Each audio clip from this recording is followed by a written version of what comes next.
Welcome to the Tech Egg. Don't get scrambled. Enjoy the video. You start by confirming prerequisites. Update Watch OS and iPhone iOS. Enable Bluetooth and Wi-Fi so data flows reliably. Charge the watch to at least 50% and pair it now using the Watch app. This creates the secure link that syncs settings. Once paired, sign into your Apple ID, then enable iCloud, health, and activity syncing so metrics and backups carry across. Do this first because a stable connection and synced account are required for all subsequent personalization and app installs. Now personalize the watch to match how you live. Pick a watch face and add complications that surface the data you use most, calendar, heart rate, timers, so information is one glance away. Next, tune notifications and focus modes, silence what distracts and allow critical alerts.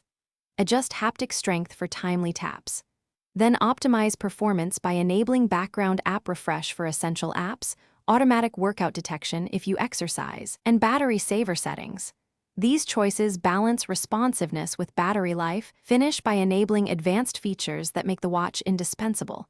Train Siri with voice commands, create shortcuts for routines, add cards to wallet, and enable Apple Pay for quick payments. Turn on medical ID, fall detection, and emergency SOS for safety.